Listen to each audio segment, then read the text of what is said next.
আমাদের সমাজে ফজরের সময় দুই প্রকারের মানুষ পাওয়া যায়। কিছু লোক আছেন যারা ফজরের সময় ঘুম থেকে জাগ্রত হয়, ফজরের নামাজ আদায় করে। আবার কিছু লোক এমন আছেন যারা ফজরের সময় ঘুম থেকে জাগ্রত হন না, বরং পড়ে পড়ে ঘুমায়।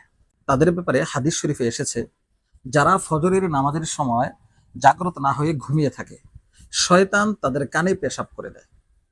ভালো করে মনে রাখবেন, আপনি যদি প্রত্যেক দিন ফজরের সময় ঘুমিয়ে থাকেন, শয়তান এসে আপনার কানে প্রস্রাব করে আবার চলে যায়, আর এর প্রভাব সারাদিন আপনার উপরে থাকে। আর যারা ফজরের নামাজের সময় জাগ্রত হই, তারা অনেকেই ফজরের নামাজ পড়ে আবার ঘুমিয়ে যায়। যারা ফজরের নামাজের পর ঘুমিয়ে যান, আপনি মনে রাখবেন, আপনি আপনার জীবনের অনেক মূল্যবান একটি সময় নষ্ট করতেছেন। ফজরের নামাজের পর সূর্য উদিত হওয়ার পর 2 রাকাত নামাজ আদায় করা, যাকে শাকের নামাজ বলা হয়, এর অনেক ফজিলতের কথা হাদিস শরীফে উল্লেখ করা হয়েছে।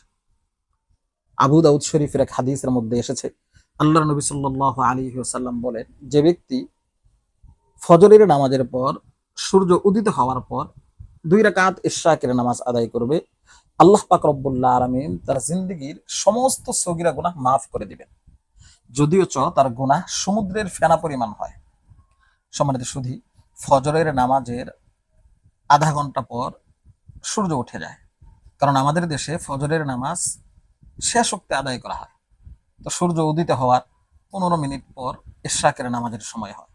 তো ফজরের নামাজের পর আমরা কিছু সময় জিকির আজকার করব, কোরআন তেলাওয়াত করব। অতঃপর সূর্য উঠে গেলে আরো 10 থেকে 15 মিনিট জিকির আজকার করে 2 রাকাত নামাজ আদায় করব। এর বিনিময়ে আল্লাহ পাক রব্বুল আলামিন আমাদের জিন্দেগীর সমস্ত সগীরা গুনাহ মাফ করে দিবেন, যদিও সমুদ্রের ফেনা পরিমাণ হয়। সম্মানিত সুধী, তিরমিজি শরীফের আরেক হাদিসের মধ্যে এসেছে, আল্লাহর নবী সাল্লাল্লাহু আলাইহি ওয়াসাল্লাম বলেন, যে ব্যক্তি ইশরাকের 2 রাকাত নামাজ আদায় করবে, আল্লাহ পাক রব্বুল আলামিন তার আমলনামায় কানাত লাহু কাআজরিল হজ্জাতি ওয়াল উমরাতি, তার আমলনামায় হজ এবং উমরার সওয়াব দান করবে। সুবহানাল্লাহ, কত বড় ফজিলতের কথা!